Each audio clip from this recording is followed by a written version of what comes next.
My husband told his friends he could do better than me. One of those friends called me that night crying. What she told me changed everything I thought I knew about my marriage. Posted to r/true off my chest.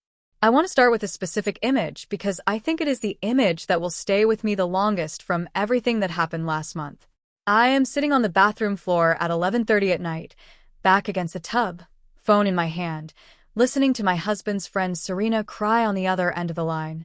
My husband, Derek, is in the living room watching television.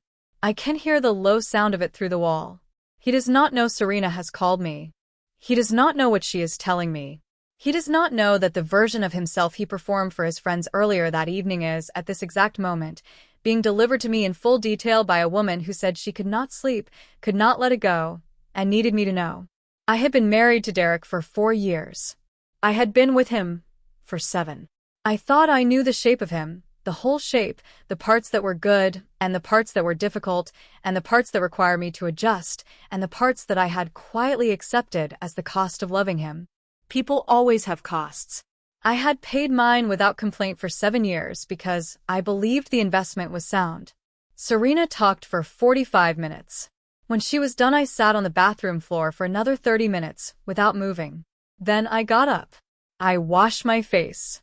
I looked at myself in the mirror. And I made some decisions. My name is Imogen.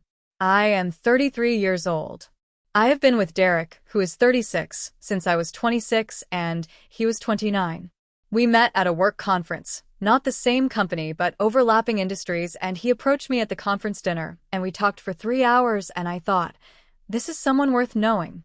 He was confident and interesting, and he made me feel, in the way that some men make you feel early on, like your attention was the thing he had been looking for. I want to tell you who Derek is, not who he performed himself as, because I think the distance between those two things is the center of the story. He is smart. Genuinely smart in the way that shows up in how he reads situations, how he navigates professional environments, how he can hold a room in conversation. He is good-looking in a way he has always been aware of. He is charming with people he wants to charm. He is also, and I knew this before Serena's call though I had not let myself fully name it, someone for whom his own image is more important than almost anything else, including the feelings of the people nearest to him. I had constructed, across 7 years, a set of accommodations around this quality. Not consciously, not as a stated strategy, in the way that you accommodate the sharp edges of someone you love without examining whether the accommodation is a reasonable thing to require of yourself. He needed to look a certain way in front of his friends, so I learned to be careful in those settings. He needed his accomplishments acknowledged publicly, so I acknowledged them. He was uncomfortable with my professional success in certain contexts, so I had learned to present it carefully in ways that did not outshine him. These accommodations had become so habitual that I had stopped seeing them as accommodations and had started seeing them as just how I was. That is the marriage I thought I had. I did not know, until Serena called, that Derek had a parallel version of that marriage that he performed for his friends when I was not in the room. The dinner had been at a friend's house. Derek's friend group, 5 men he has known since college, plus Serena, who is the girlfriend of one of them, a man named Marcus who has been part of the group for 3 years. I was invited to the dinner, but had begged off because I had a deadline the following morning and needed the evening to work. Derek had gone alone, which he did sometimes, which I had never thought anything of. Serena told me what happened. She said the evening had started normally. Dinner, drinks, the usual catching up. At some point the conversation had turned, the way conversations in close friend groups sometimes turn, to relationships and marriages and the comfortable, sometimes unflattering honesty that can happen in a group of people who trust each other. One of the men, she said it was a man named Colin, who I have met twice and found forgettable, had made a joke about his wife. Something self-deprecating, the kind of thing people say in that register. It landed. The conversation opened up. Someone else said something about their girlfriend. Marcus said something about Serena that was, by her account, kind. He said something about how he knew he had done well, which she had found sweet. And then Derek said, and Serena told me this carefully, in the way of someone trying to make sure I heard it exactly right. Derek said, honestly, between us, I sometimes think I could have done better.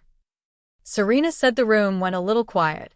She said it was not a joke, or if it was the kind of joke that is not quite a joke, the kind with a real feeling underneath the plausible deniability of humor. She said one of the other men had said, "Come on," in a mild way. She said Derek had shrugged and said something like, "I'm not saying she's not great. She's great. I just think, I don't know. She's not exactly what I pictured for myself long term." She not exactly what I pictured for myself long term. Serena said she had looked at Derek while he said this, and he had not looked uncomfortable. He had looked like someone speaking a small private truth in a room where private truths were allowed. Like someone relieved to finally say a thing. She said Marcus had changed the subject. The evening had continued, but she had spent the rest of the dinner unable to let it go, and she had driven home, and she had lain awake in bed next to Marcus for 2 hours, and at 11:30, she had gotten up and called me. She said, "I know it is not my business. I know you might be angry at me for telling you. But I could not sleep knowing that you didn't know. You are one of the kindest people I have met, and you deserve to know what your husband says about you when you're not in the room." I told her I was not angry at her. I told her thank you. I sat on the bathroom floor. I want to tell you what was happening in my head during those 30 minutes on the floor, because I think the honesty of it is more useful than a version where I immediately knew what to feel. The first thing I felt was the particular shock that is not really shock, the shock of receiving information that confirms something you already knew at a level below your conscious processing. I had known. I had not known the words, not the specific performance of it in front of his friends, but I had known the feeling underneath it. That Derek looked at me sometimes with a slight dissatisfaction he did not name, that there were moments when his attention had the quality of someone who is settled rather than chosen, that the accommodations I had built around his ego had been built because his ego needed a great deal of accommodation. I had known. Knowing had been too expensive to complete. Serena had finished it for me. The second thing I felt was grief. Not loss of Derek grief. Not yet. That came later. But grief for the 7 years. For the specific things I had arranged my professional life around, the ambitions I had softened so as not to outshine him, the opinions I had moderated, the conversations I had steered away from topics where I was more knowledgeable because I knew it made him uncomfortable. I had been carefully smaller than I was for 7 years. And the person I had been smaller for had sat in a room with his friends and said she was not what he had pictured. The third thing, which arrived last and stayed the longest, rage. Not screaming rage. Quiet rage. The specific kind that comes when you understand that your restraint, your careful, loving, years-long restraint, was not appreciated, was not reciprocated, was not even visible to the person it was performed for because the person it was performed for was too occupied with his own image to have registered what it cost you. I had made myself smaller. He had sat in a room and said she was not what he pictured. I was done being smaller. I did not confront Derek that night. I want to be clear about this because I think people reading this will expect the immediate confrontation, and I want to explain why I did not. I did not confront Derek that night because I did not trust myself to do it correctly yet. Not in the sense of being afraid of my own anger. I trusted my anger completely. But in the sense of understanding that a conversation that changes a marriage requires you to be the person you want to be at the end of it, not just the person you are in the middle of it. I needed to think. I needed to decide what I actually wanted from the conversation before I had it. Because if I walked into the living room and said I know what you said to your friends, the conversation would be his to shape, and I did not want the conversation to be his to shape. I went to bed. Derek was already asleep. I lay beside him in the dark, and I looked at the ceiling, and I thought for a very long time. I thought about what I wanted. Not what I wanted from the conversation, what I wanted for my life. Whether I wanted Derek in it in the current configuration. Whether there was a version of us that did not require me to be smaller than I was. Whether I had been waiting for something to change between us, or whether I had stopped believing it would change, and had simply adjusted. I thought about all of the things I had done across 7 years that were not on a list anywhere, that had no official record, that had been performed in the quiet background of a marriage by someone who had understood her role to be the supportive, careful, image-protecting partner of a man who needed that. I thought about whether I had ever received an equivalent version of that care from him. I fell asleep at some point. The answers I arrived at in the dark were not fully formed, but they were pointed. I called my best friend Adiz in the morning. while Derek was in the shower. I told her everything Serena had told me. She was quiet through the account, which is her way of listening, and when I was done she said, "What do you need right now?" I said, "I need to have a conversation with Derek, and I need to figure out what I want from it first." She said, "What do you want from it?" I said, "The truth. I want him to say it to me, not to his friends in a room I am not in, to my face." She said, "And if he denies it?" I said, "Serena was there." She took notes on her phone on the way home because she was afraid of misremembering. She has the exact words. Adiz was quiet for a moment. Then she said, "What do you actually want, Imogen? Not from the conversation. From your life." I said, "I think I want out. I think I have wanted out for longer than I knew, and I think I have been too afraid of the enormity of that to let myself know it." She said, "I think so too." I said, "How long have you thought that?" She said, 2 years. Maybe 3. You've been getting smaller, Imogen. You've been getting smaller every year, and I didn't know how to say it. I said, "Why didn't you?" She said, "Because you loved him, and because you seemed to be managing, and because I was afraid of being wrong." I said, "You weren't wrong." She said, "I know. I'm sorry I didn't say it sooner." I said, "I'm sorry I made it look like managing." The conversation with Derek happened that evening. I had spent the day working because the deadline was still the deadline, and the world does not pause for marriage crises, which is something you have to make peace with. I had worked. I had thought. I had spoken to Adiz again on my lunch break for 20 minutes. I had also, quietly and without telling anyone, called a family law attorney, not to file anything but to understand my position because I wanted to walk into the conversation knowing my options rather than feeling like I had none. Derek came home at 6:30. He was in a good mood, the good mood of someone who has had a normal day and who does not know that the ground has shifted under the floor he is walking on. He kissed me on the cheek. He asked about dinner. I said, "Can we sit down? I need to talk to you about something." He registered the tone. His face moved from easy to careful. He sat. I said, "Serena called me last night." He went very still. I said, "She told me what you said at dinner." The specific words. I said the words back to him. "I could do better than you. She's not exactly what I pictured for myself long term." I said them without inflection, the way you read something off a list. His first response was to ask what Serena was doing calling me. I said that Serena had made a decision I respected and that we were not going to make this conversation about Serena. He said she had betrayed his trust.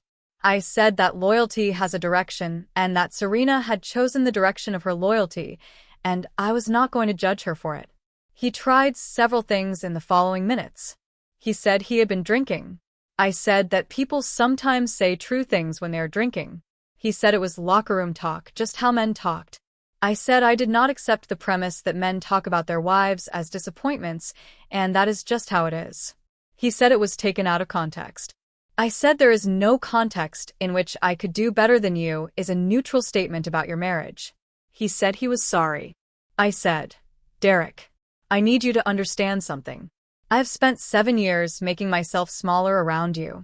I have underplayed my career. I have been careful not to outshine you in front of people. I have shaped myself around what I understood you needed, and I have done all of that because I thought that was what loving you required. And last night I found out that while I was doing all of that, you were sitting in a room with your friends telling them you could have done better. Do you understand why I need more than I'm sorry?" He was quiet for a long moment.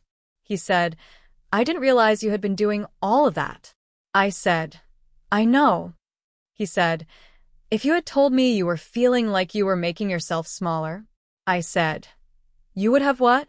Because I'm sitting here telling you now, and I want to know what you think the right response is." He did not have an answer to that.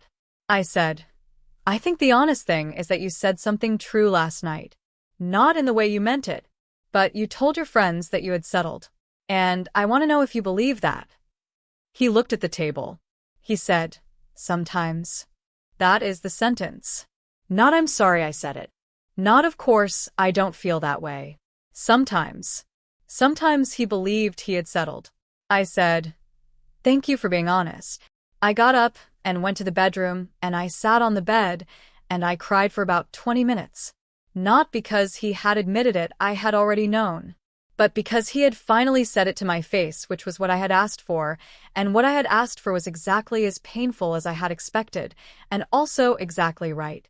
I am going to tell you what I did next without excessive detail, because the mechanics of it are less important than the direction of it. I told Derek I needed time and space to figure out what I wanted, and that I would need him to stay somewhere else for a couple of weeks while I figured that out. He did not argue, which told me that he also needed time and space, and that the marriage had arrived at a crossroads that both of us had been approaching for longer than either of us had said. He stayed with Colin, of all people, which I found grimly appropriate. He texted me every day, short messages, careful ones, not begging, not performing remorse, just present in a low-key way that was the most respectful he had been of my needs in recent memory. I spent 2 weeks in our apartment. I called Adiz a great deal. I saw my therapist, Dr. Rachel Osei, 4 times in 2 weeks, which was more than my usual once a week, but which the situation required. I had long, honest conversations with Dr. Osei about what I actually wanted and what I was afraid of and what the difference between those two things was. I let myself be angry, and I let myself grieve, and I did not perform equanimity for anyone because there was no one to perform for. I also did something I had not done in years. I worked at full capacity. Without the self-management that had become habitual around Derek, without monitoring how I presented myself, without the background calculation of how my output would land against his, I just worked. I had a presentation to deliver, and I delivered it as myself, fully, without editing for anyone's comfort. My manager afterwards said it was one of the best I had given. I went home and sat with that, and understood that it was not a coincidence. At the end of 2 weeks, I called Derek. I told him I wanted a divorce. He did not argue. He said, "I know." He said he was sorry for a long time in the specificity of someone who has had 2 weeks to understand what he was sorry for. He said he had not been fair to me. He said he had not been honest with himself and had taken out the dishonesty on me and on our marriage. He said he did not know how to be what I needed and had found it easier to resent me for needing it than to examine why he could not provide it. That was the most honest thing Derek had ever said to me. I thanked him for it. I told him I was sorry too, not for the divorce, but for the accommodations, because accommodations are a kind of lie, and I had been lying in my own way for 7 years, performing a smaller version of myself and calling it love. I was sorry for that. It had not served either of us. We were civil. We are still civil. The divorce is in process, and it is not pleasant, and it is also not war, which is the best I can say for it. I want to tell you about Serena because she deserves to be in this story as more than the person who made the call. I texted her the morning after the conversation with Derek. I said, "I talked to him. I want you to know that you calling me was one of the most important things anyone has done for me in a long time." She texted back, "Are you okay?" I said, "Not yet, but I will be." She said, "I wasn't sure if I was doing the right thing." I kept thinking, what if she doesn't want to know? What if I blow up her marriage over something that was just Derek being an idiot? I said, "You did the right thing. I needed to know." She said, "He wasn't just being an idiot, was he?" I said, "No." She said, "I'm sorry." I said, "Don't be. You gave me the clearest thing. You gave me the truth." We have had lunch twice since then. She and Marcus are still together, and Marcus, to his credit, has been matter-of-fact about the whole sequence of events. He told me, at the first lunch, that he had told Derek at the time that saying it was a terrible idea and that he had meant it. I believed him. Some friendships contain people who will tell you the truth even when you do not want to hear it. I am glad Serena was one of them, even though she was not Derek's friend for that purpose. I want to talk about what I have been learning since the divorce process began, because I think it is the most important part of what happened and the part that is easy to lose in the story of the betrayal. What I have been learning is who I am without the accommodations. She is a great deal more than I remembered. She has opinions that she states at full volume. She has professional ambitions that she pursues without editing them to fit someone else's comfort. She has a sense of humor that is occasionally sharp and that she had been moderating in social situations for so long that she had almost forgotten it was hers. She has a way of moving through the world that takes up appropriate space. Not excessive space, but the space of a person who understands that she is allowed to exist at full size. I had been existing at managed size for 7 years. The unmanaging of it is strange and sometimes uncomfortable and occasionally terrifying in the way of things that are new even when they are actually old. But it is also, more than anything, a relief. Dr. Osei said to me recently, "You spent 7 years asking how you could be less. You are now allowed to ask how you can be more." I wrote that sentence in my journal, and I have looked at it every day since. How can I be more? That is the question I am living with now. I do not have all the answers yet. I have some. The rest will come.